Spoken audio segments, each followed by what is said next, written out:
A very common issue I see from a lot of players that are looking to improve and are eager to become better at Overwatch is not really knowing how or what to practice. And it's actually way easier than people think, so that's why I really want to make a quick video on this, showing some gameplay footage to showcase exactly how you should do it, so that moving forward you can do this completely on your own and incredibly effectively, okay? So before I can get into that, I just need a very quick preface, just kind of show me a little bit of why I'm picking this match essentially. But this is my main. It's been sitting around in the GM region for the season. The stats that I want you to look at, by the way, very good sample size of like or over 200 games. I've played way too much. I want you to remember these stats, right? The deaths per 10 and the damage per 10, right? 6.5, 7.5, right? Those are the kind of numbers that we're going for. On my alt account, which is the game, one of the games that I'm gonna show, has some very interesting numbers. Now, take it with a grain of salt, this is a low sample size, only 15 games, okay? But look at the difference. Death's a little bit higher, although there will be some extra volatility there because of the lack of games, right? The lower sample size. But look at the damage. Wow, that is a big difference. It's a small increase here, right? For a big increase here, right? And this is because I've been using this account as kind of an experiment, because, well, that's what alt accounts are good for, right? Experiment, just do something. And this is where this match comes in, right? This is a match where I didn't really worry about my performance, I didn't really worry about my rank at all. I just completely threw away all distractions. All I wanted when I logged onto my alt, right, stop playing on my main, because I have so many games on my main, is that I wanted to specifically be aggressive, like really aggressive. I just wanted to have some fun being aggressive and learn something from it, right? So I picked the topic completely out of interest. I do not know whether that is the most effective way that I could be improving at my Genji gameplay. Maybe I could be visit a coach or something like that, and they could analyze my gameplay and they could try and figure out what exactly would give me the highest percentage increase in my performance for my ranked games. It doesn't matter. All that stuff does not matter. You're overcomplicating a process that's supposed to be simple. If you want to improve at the game, you just need to put time in, and especially quality time in. So time where you're actively practicing something, and the easier it will be easier for you to put time in and especially get something out of the time that you're putting in if you're interested in what you're doing. So as good as coaches can be to offer you VOD reviews and coaching, obviously, and all of that, right? Just getting general advice from people on what they could work on. The single best thing that I honestly think should help you grow as a player is just follow what you are currently interested in working on, because that's what's going to allow you to practice that thing most effectively, regardless of whether that is the theoretical optimal quote-unquote thing for you to work on, right? So I am usually a player that picks the two healing perks for Genji, right? The Blade Lifesteal and Meditation. Meditation especially. I have flip-flopped a bit between Swift Cuts and Dragon Stairs, right? Both Genji minor perks. I usually have always thought about Meditation being the best major perk, and I still think so. However, I just wanted to play aggressively, and I didn't really care about any rank or anything like that. I just wanted to play aggressively. So I'm gonna be picking both of the dash perks, and I'm just gonna be trying to use them as best as possible and see how that shifts my gameplay and see what the experiences when playing differently are gonna lead to. And what, based on that, I'm gonna be able to add something to my repertoire, right? And then once maybe I come back to the other perks, maybe I'm gonna be a better player even without the dash perks enabling aggressiveness, because I might be able to realize situations that I could be aggressive without relying on 2 melees for another quick dash, right? Stuff like that. So I just logged into this account for this reason, and I'm gonna be playing this match exclusively focused on that. And I cannot stress this enough. I'm sorry if I'm pausing so much, but I cannot stress enough just how important it is to just like ignore all distractions you should not worry about whether or not your deflect usage or your positioning or whatever, right? Like, I'm just saying random things. Some of these are somewhat related, so you are going to end up paying some attention to them, like they're important. If I waste my deflect in the poke phase, that cuts my ability to go aggressive with my dash, for example, right? But you shouldn't really be worried about things that are too far away from what you're currently actively trying to focus on. You should only really worry about that specific thing, right? Because those other things, you're gonna have less attention to give them, and if you try to give attention to them, then you're cutting away from what you truly want to work on, what you truly want to improve, and then you're just kind of gonna have like a mid-training session, right? And you don't really want that. So I'm gonna be pointing out some mistakes that I've made because I've tunnel visioned on aggression, but at the same time, tunnel visioning on aggression is also gonna help me figure out some mistakes that I made subconsciously even, that I didn't because I was so dead set on being aggressive, right? So this first fight, it's kind of a wash, our wins and ends, whatever, right? We'll back up. We'll back up, we'll fight the Doom for the high ground, whatever. Now, just because I want to be aggressive does not mean that I'm going to, of course, dash in 1v5, right? That's not what this is about. But I'm going to try and push my limits to be doing as much damage as possible, to be putting myself in as many positions as I can to be able to make plays to win the game, right? Be close, because that's where usually you want to be as Genji, right? Right now, I felt like the backline was a little bit too far away. My team didn't quite have the positioning to go on that backline, so just shooting the Doom because he's the close range target that I have is completely fine. And especially if you use double jump and walk climb and just in general your verticality against Doom, you can do some really good work. And honestly, you can get positive trades against Doom, which is not something that you can say too often with a lot of DPS characters against tanks, right? Doom just ends, we clean up the fight. But a lot of that was just, I was in a good position, I shot what's available, but yeah. Not so much anything crazy yet on the match, we'll get there. Here we're once again in a situation where I want to be aggressive, I want to make a play on the squishes on the backline. I am expecting there to be players playing around these positions, but if I go here too early, a lot of people will turn at me, so I need to find the right window of time to do so. That's why I haven't gone yet, right? Okay, Echo Flight, and this is already a fairly interesting dash, right? Let me go back. So I get healed by Mercy, my Winston jumps the high ground, Echo Flight is over. She's still decently far, dash only gets me to her face. Now, she is in range of a combo, of course, but this is not a dash that I would usually necessarily go for. So this is where the practice comes in, right? I'm dead set on this, so anything that seems remotely reasonable, I'm gonna go from it, and I'm gonna later on be able to look at the VOD and just be like, was this good, was this bad, etc. In the moment, I'm gonna be able to quickly give myself feedback. Did that feel good or not, right? And this was actually ended up being quite good. I actually was able to fully force out the echo. Didn't hit as many shots as I would have liked, but that was very reasonable. I did not get the pushback that I expected. In fact, I'm only getting pushback from the enemy team from the Doomfist, who isn't even one of the players that I was scared about. I was scared about maybe the Echo shooting me back and then being able to beam me, and now I don't have dash to escape. I was scared about the support shooting at me, and especially the support peeling the Echo, right? Healing her as I went on her, and if I don't deal enough damage, and I drop a little bit too low, guess what? That beam is gonna melt me, right? And I have no escape.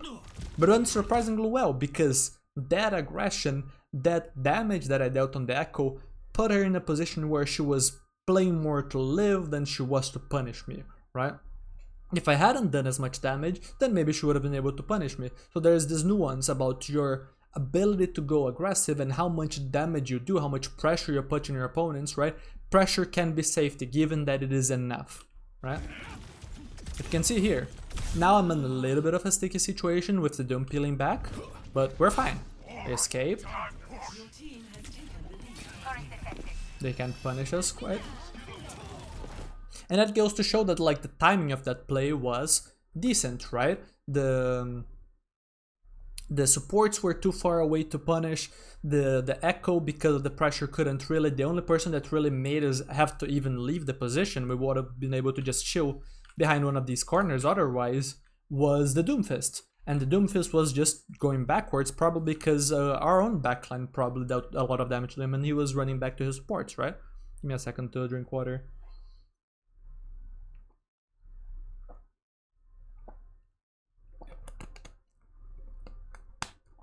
But yeah, I don't want to get too caught up on like very specific analysis because I don't want this to be an incredibly long VOD. But yeah, you can see here, I'm trying to push up, I'm trying to land some pokes, see if I have an opening, I'm trying to be as aggressive as possible. Because like in this position, it's perfectly reasonable for me to just be marking Tracer, just like be playing one of these angles and just shooting what's available, shooting the Doom out, trying to get some bot, right? But no, I'm just here, I'm experimenting, right? I don't care what's going on there. And we have a fairly interesting situation once again. Get some good poke on the Juno. I am too far, but my Winston is gonna finish her off. And now, this is gonna be a very interesting dash. And one that I've given myself because of that Juno elimination that my Winston was setting me up for. I have now been able to use a dash and have it back because of a kill. Another direct kill, but now the Echo is not really expecting me to have another dash, and I was just totally lost, right? And I've gained the ability to get close to them while having a dash reset out, despite not having a direct elimination, right? My Winston just set me up for that. But yeah, sometimes, just like a quick thing, sometimes it's good if you know that someone is gonna die really soon to just burn the dash that you currently have to improve your position, because you're just gonna get another for free, right? You might as well. And yeah, at this point, the fight is just like clean up. Not really much to say. We've just cleaned up too many of their team for them to really be able to fight back.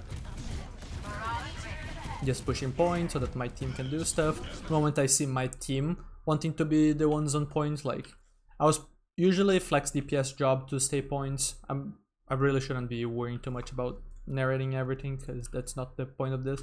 But anyways, the moment that my team is points, then I want to be the one holding positioning, right? So I go here. But the problem is I need to be careful of my aggression, because if my entire team is here, then I'm gonna be 1v2, 1v3, right? Whatever. And be very careful. Although I still want to be aggressive, but yeah, they're too far back. They're all looking at me. Heck, the LR is here, and this is an interesting one, because like this is where you really see like the tunnel vision on the aggression. This is where it first shows in the VOD, right? I was a little bit surprised by this push. I wasn't really expecting this. I was expecting all of the people on the high ground to just walk here and have this sideline for the bot fights. But the LR did a great job and took this flank, and I didn't really account for it. And I did not react fast. But because I'm so dead set on aggression, I did not think about, oh, I'm gonna deflect, I'm gonna see what's happening, I'm gonna kite with my team, stabilize and whatnot. I just went. And I almost killed her from like 80 HP, right? Like, and that's one of the interesting parts where just like Genji has so much burst, and so you can't really count him out a lot of the times. Doesn't mean that you should always rely on this. Like, I did hit a lot of shots, but at the same time, it is interesting to look at the situation and be like, damn, even on like a very bad situation, I almost just got the kill on Lara, right? Because that burst value is really good. It's just like during the dash you're harder to hit, especially if you have an angle that makes the dash difficult for them to hit in the middle of, right? And then after the dash you force them to do a big adjustment, and then after that you're gonna shoot and then the deflect and cancel the deflect and then shoot again, right? So a lot of Genji's aggressive value and aggressive safety comes from the burst, right? The burst safety that comes from juking your opponents with bursts of mobility that goes through them, goes above them, right? The deflect, of course, etc. So the HP there, my HP was low, but I still had, let's say, around half of my survivability because of the cooldowns, right? Which is what allowed me to even get close to killing the Lara in the first place, right? But yeah. Now, cheeky little dash. I now have the Swift Cuts perk. Doomfist is here. I want to fight the Doomfist. I want to deal good damage to him. But I don't really want him to get an opportunity to get very much, a lot of damage on me. So I want to be as unpredictable as possible. And the way that I did it, let me quickly go back to my POV.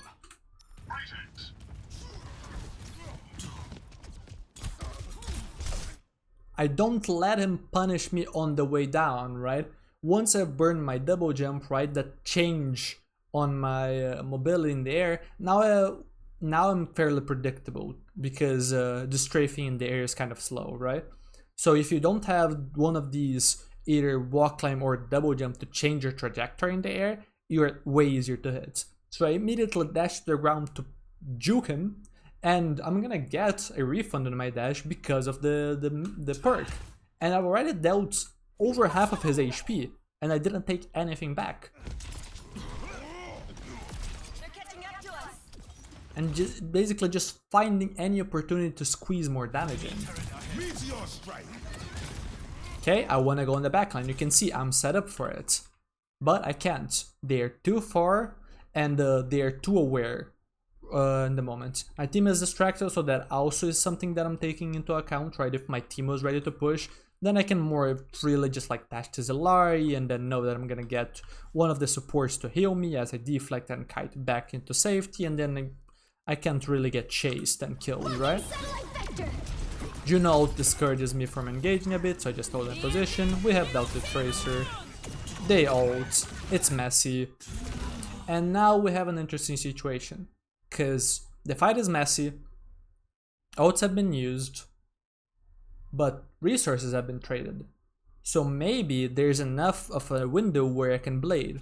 So this is where I close the gap on the Juno, walk, climb, try to make myself harder to hit. And here you see it. I did fail, but I did have enough time that I could have landed a dash and 2 swings. I don't think this play in particular was the best. I think too many people could look at me in this case. I just kind of went through vibes of like the stage of the fight and hoping they didn't have what it took to deal with me before I got a kill. But again, experimentation. I just went aggressive and just went for a blade that I usually wouldn't, and I tried to learn from it. And yeah, I think that this blade in particular was a little bit bold, but you can see that I did have enough time for a potential kill on the Juno, right? Which is interesting. Sometimes, like, I wouldn't say that you should rely on these plays, but you are gonna have to make plays in messy fights where you just pull out blade and you just go for a very quick kill and then just dash out into a health pack and just live, and that trade is what's gonna to allow you to win it eventually, or whatever it is, right?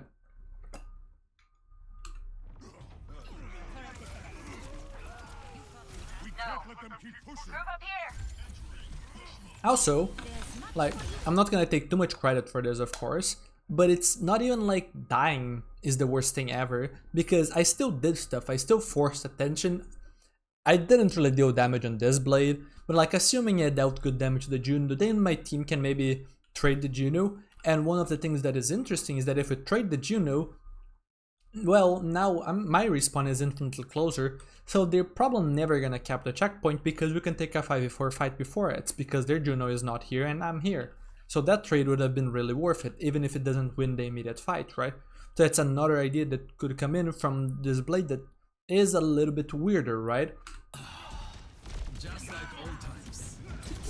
Again, this is where, and you're gonna see this more, right? I really shouldn't have been so caught up on analyzing earlier before perks, especially because there's some juicier stuff towards later in the VOD, you know. But you can see, I see the Juno, I don't question it, I immediately dash. I get the melee off, get some really good tracking.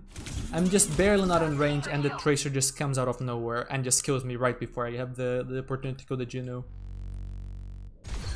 But to me this is very interesting because, and this is one of the benefits of the single-minded approach, right? And just not questioning it in the moment. That is one of the most important parts. Don't question it in the moment. Just trust the process. If I am not just like completely ignoring things like rank and stuff, I might be worried a little bit about like, wait, I might be throwing here if like the Juno can win this or escape me, or if like someone can like the Tracer can come in. I didn't know the Tracer is, but let's say the Doomfist was decently close to Juno, maybe he could save her here, right? I don't know. But if I had any of these doubts, I never make this dash, and especially I never have enough focus to have as high of a chance as I did of killing this Juno. This tracking right there is just because I'm so laser focused, I'm so confident, right, that I just go for it, I just do it, and then she basically dies, right? So that's a benefit. And it is honestly a fairly important thing. This is something that's gonna come up with the dash perk, or sorry, the second dash perk, right? The major that increases your damage on the dash on people that are low. To me, that perk is more of a placebo perk, because I don't actually think it matters that much. I think the more important part of it is that it gives you confidence going for those finishes, right? And that confidence, that confidence gives you focus, and that focus is gonna help you get the elimination that you need for your dash resets, right? That's one of the very interesting parts about this, right? And you can see here, Doomfist is close, backline is hard, just focus on the Doom. Wait out the Noon. Fight the Doom some more. Get the backline so far. We're developing space. A little bit of a weird deflect. Maybe not the best job here, but again, the reason, or sorry, not again, but like the reason why I'm doing so is because this area is kind of awkward for me to try and be aggressive on. My team is still fairly far back, and a lot of my setups are very visible, and on sightlines that are a little bit too long for me to be comfortable. I also cannot rely on necessarily getting 2 melees off before dying to be able to get back, and even if I do, they have Tracer and Doomfist to chase. So this is a situation where I have to take things a little bit slower. I have to force out the Doom a bit. I probably need my Winston to jump in before I can start going crazy mode, right? My Doomfist just fed, or sorry, not my Doomfist. My Winston just fed punch here to tickle their Doom, which was fun, so yeah. I just die for no reason. And you can see my Winston jumped in, and the moment my Winston jumped in, that would have been my window of opportunity to just go in. Good job.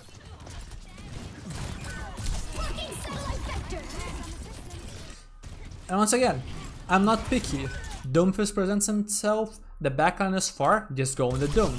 And just commit the dash, disorient him. Do as much damage as possible, right? If I had hit that second shot, he is instantly dead, and he dealt 0 damage to me. And my dash would have reset from the kill, but even without that, my dash is at 3 seconds already, right? This is a dash where I feel like this is very different from usual for me, because this is a little bit of a riskier dash. I don't have deflect. Here I do, but I deflect the orbital boosted torpedo, right? Cassidy is looking at me, no hinder though, and he stops looking at me for a second, and I have mercy pockets. The mercy pocket might encourage me to engage, but it's still spooky, especially into an orbital. But my Winston is in, and especially this Cassidy has no hinder and has stopped looking at me. So I go for it. And this allows me to improve my positioning, get a little bit of damage. In this case, it's not going to be too consequential, but I feel like these are the types of opportunities that let you squeeze a little bit more damage in, and over time, that accumulates to that 1,400 damage difference that you saw between the two accounts, right? The 7.6k to the 9k that I currently have on this account, right? And currently it hasn't even been for a very big difference in terms of death per 10 minutes. I've just been squeezing very clean damage in, such as this one, right? A small window of opportunity where they cannot punish, or they're very unlikely to punish, and that allows me to just get more value, which is nice.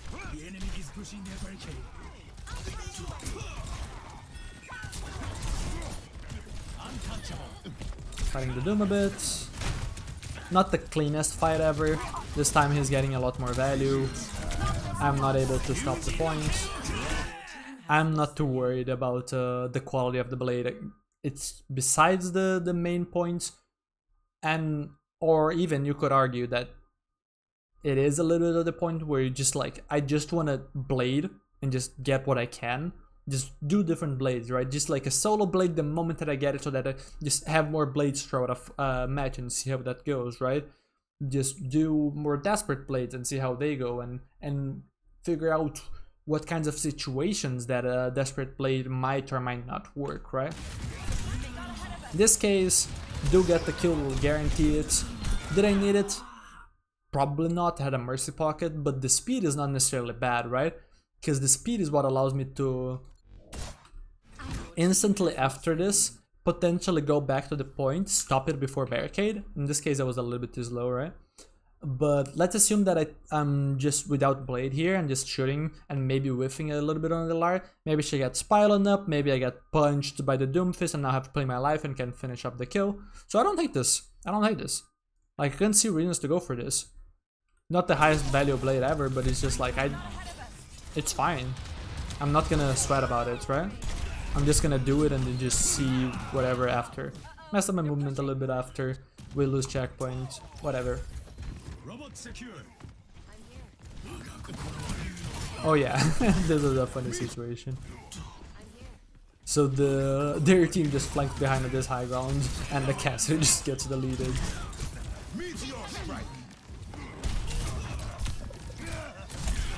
Dance around with the Doomfist a little bit, and you can see how annoying this is for the Doom, right? I tried to position myself in a way that the Doomfist couldn't really punch me, or he couldn't punch me into a wall. He already ulted to live after he already got focused so hard. I'm squeezing in the melees really well, so this Doomfist did get the punch, I think because my team shot him, but he's already so low. I have another dash, so I can confuse him again, and then immediately after that dash, right? Unless he instantly turns around and punches me with like no charge at all, then he's not gonna get the opportunity to punch me with the charge punch at all. He might have on his team, but again, he probably needs to pay a lot of attention to me in these situations, because I'm the one that's bursting down his HP, and I'm doing so fast, and I'm doing so without taking much damage back. So the swift cuts into the Doomfist has felt quite interesting to me throughout this entire Colosseo. Now of course I need a larger sample size, play against more Doomfists in different situations, etc. But without it, I feel like the Doomfist can more easily escape you, the Doomfist can more easily just like absorb some of the damage that you deal, and then catch you on a situation where you have already burned your verticality, and then charge his punch and then just slap you in the face, right? Now, if you don't have the swift cuts, maybe you hold yourself on the ground, right? You don't really burn your verticality early, but that opens you up to the Doomfist just reading a little bit of your strafe, shooting you, doing a quick punch just to stop you, shooting you again. Now half your HP is gone, right? Which is why I think that this approach might be interesting. But again, needs more experimentation.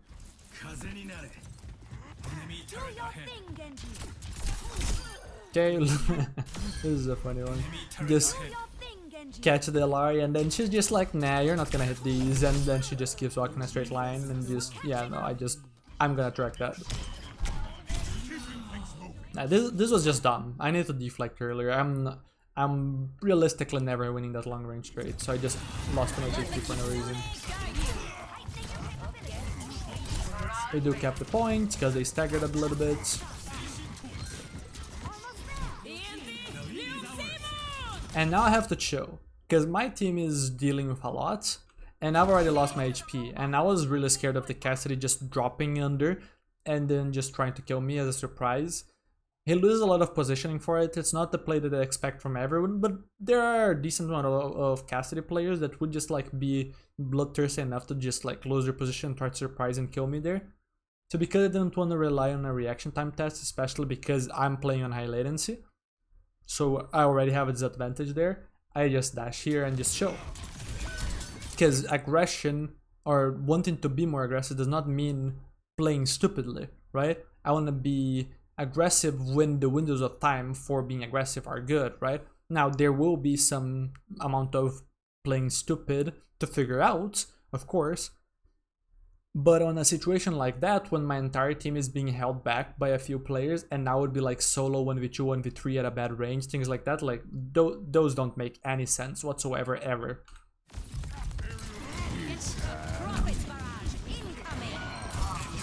Oh yeah, this is a good one. Once again, this is the single-mindedness, right, of the matter. I know that the fairy is around here. Get a good flick in. The splash damage on the rocket does good work. I instantly dash. Like, I don't worry about whether or not this is correct. I just see the first opportunity that I have here in this fight.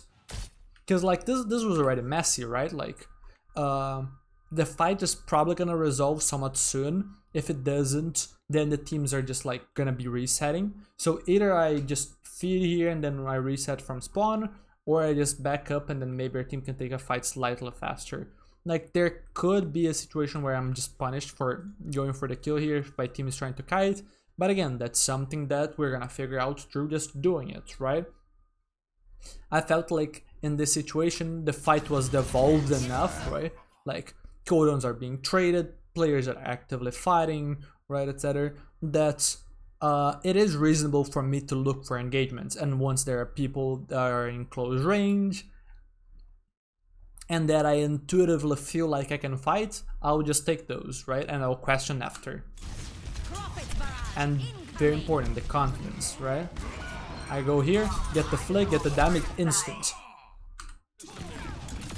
And I'm not doubting myself on like, oh, am I gonna be able to finish her? Like, I feel like there's another mistake that I would commonly make, which is just like, oh god, what am I doing? I'm trying to kill a Pharah, right? And not necessarily the Pharah part, but just like, I catch myself on a situation that I feel like is probably not a very great Genji situation, and it could very quickly become disastrous, right?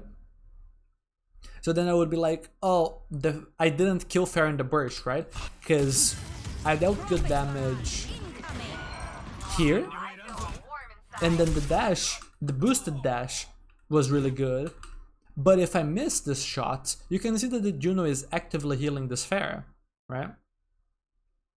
So if I don't hit this shot, the Pharah gets a little bit of health, maybe she gets a cooldown back, or she's able to juke me a little bit, get a little bit too far away, and now I just don't have what it takes to kill anyone.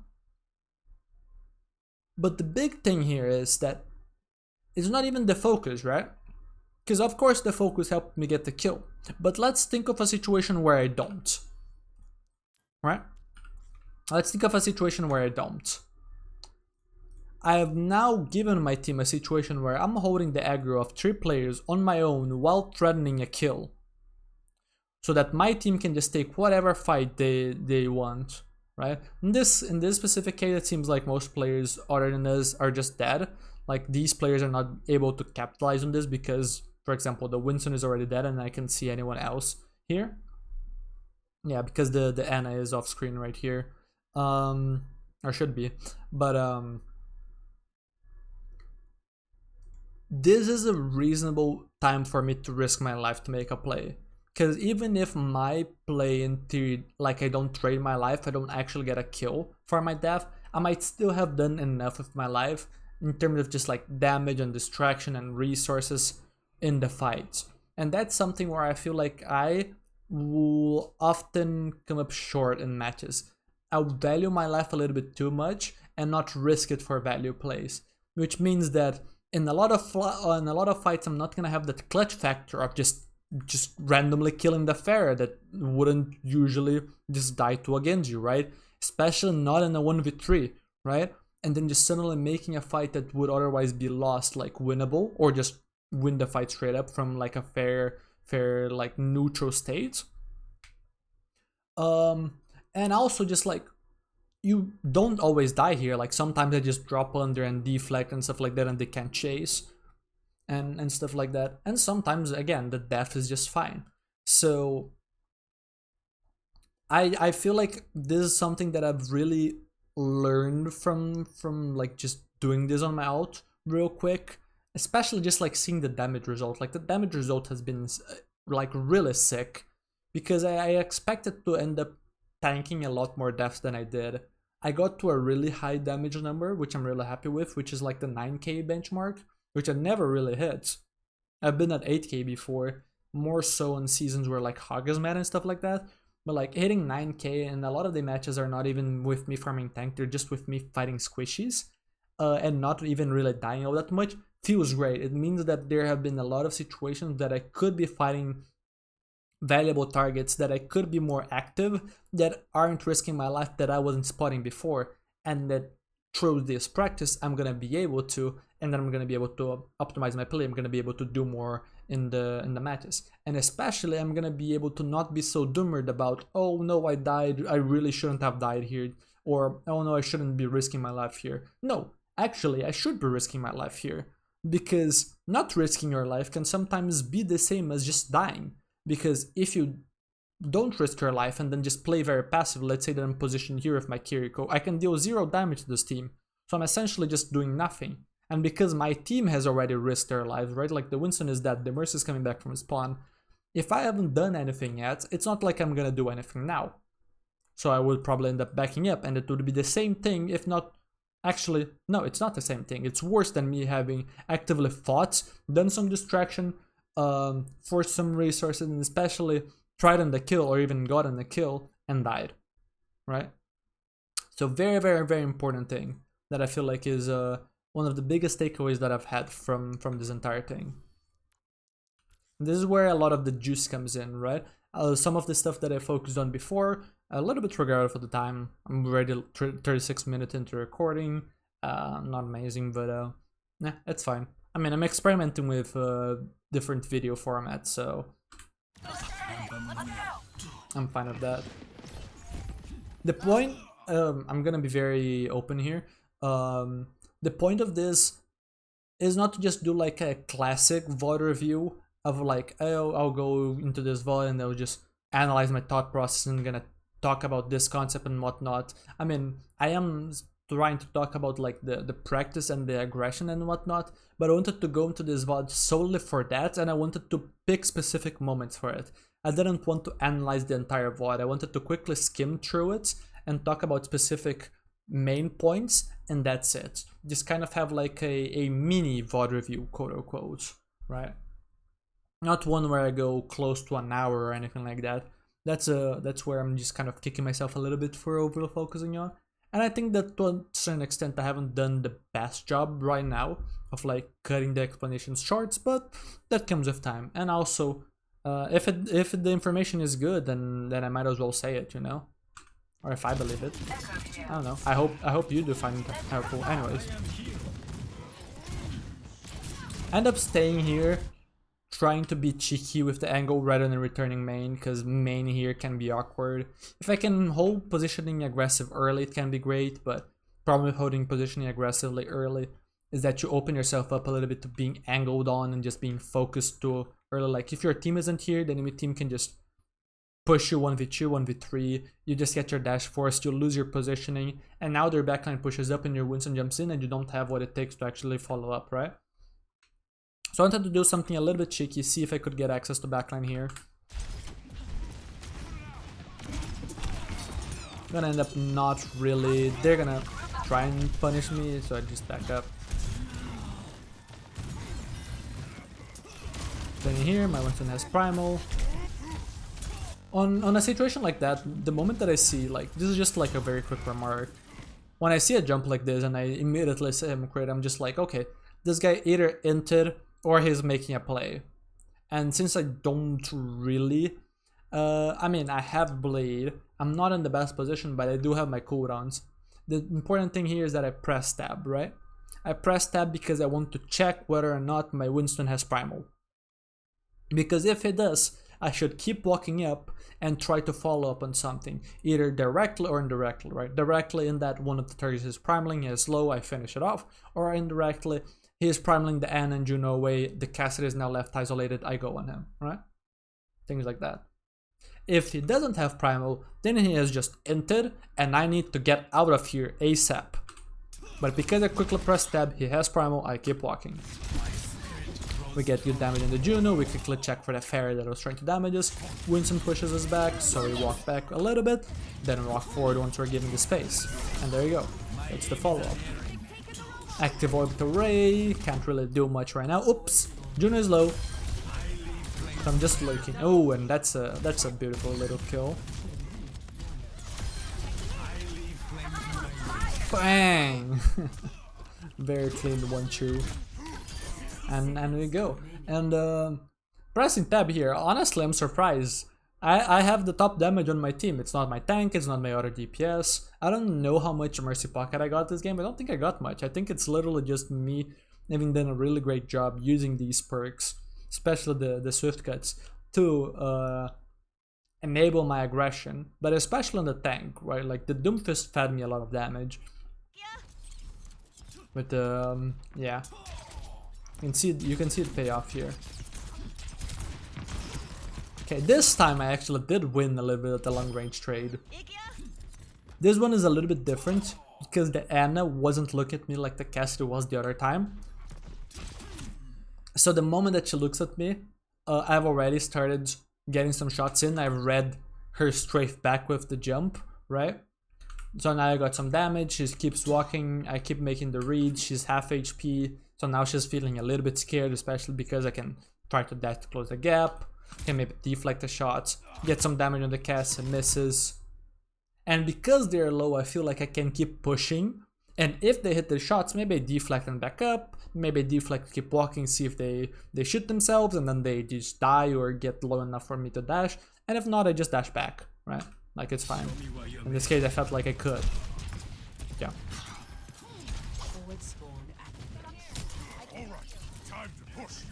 Now there's a question of whether or not we're gonna fight here. We choose not to, because it's just awkward. We just go back main. Winston jumps. I'm just gonna wait that out.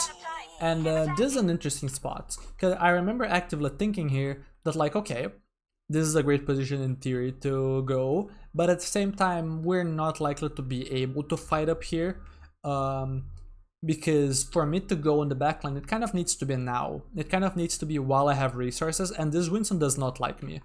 I know because the Winston jumped here, the Winston is just kind of not doing anything here, the Winston can't really jump deep right now. We will all just very easily turn on him and finish him off, while his team cannot really fight at that range. So the best thing that this Winston can do right after is just jump in and clear me. So I'm just waiting for that. I'm trying not to lose too many resources.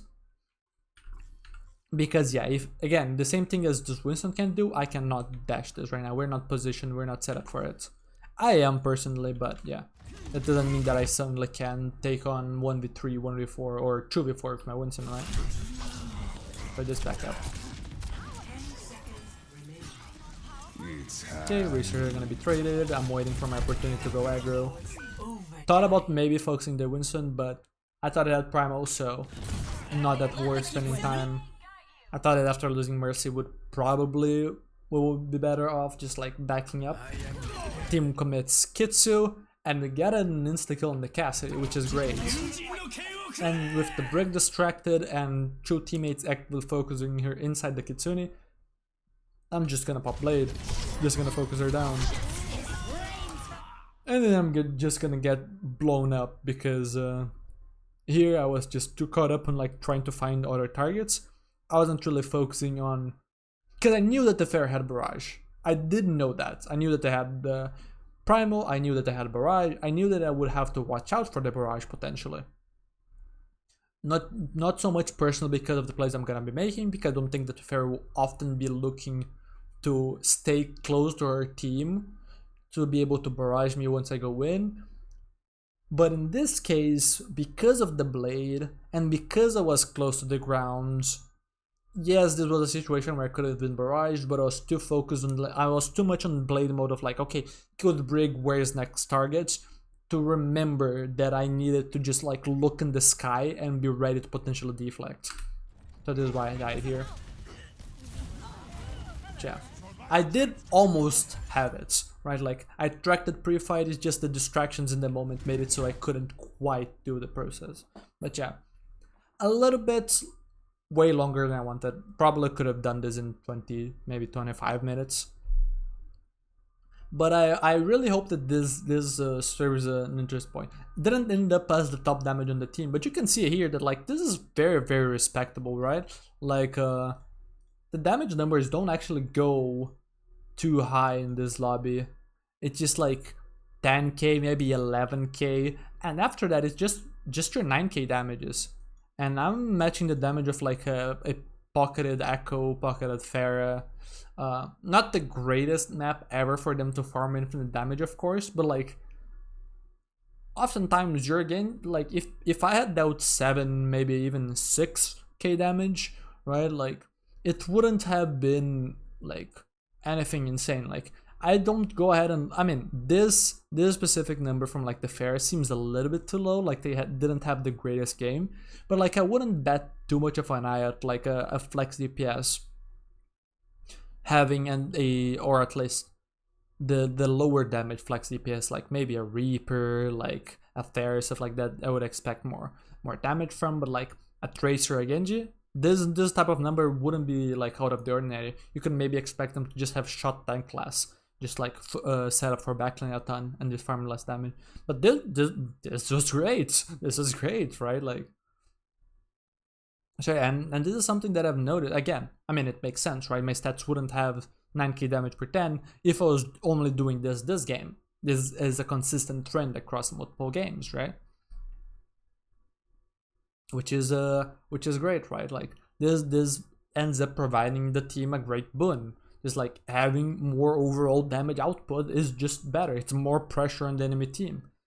The downside is that you potentially feed more support ults, and support ults can be really strong. So sometimes it can feel like you're just like shooting the hog a bunch, and then the hog is permanently having to heal and run away and whatnot, and you're deflecting all the hooks. And then they're winning because they have Kitsu every minute, and it feels like you are just winning the fights. You're spanking the enemy team, and then they Kitsu and they win, and they Kitsu and they win, and they Kitsu and they win, right?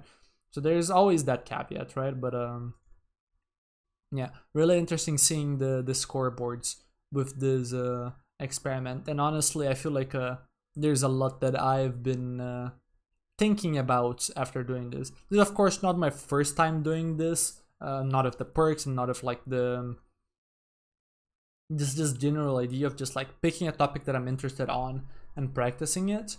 But this is the most recent one, and this is one that I felt like was very appropriate to make a video on. So hey, here it is. Hope this is helpful. And if you have any questions about it, just throw them in the comments and I'll do my best to answer them. Anyways, I think this has been long enough already. Bye bye.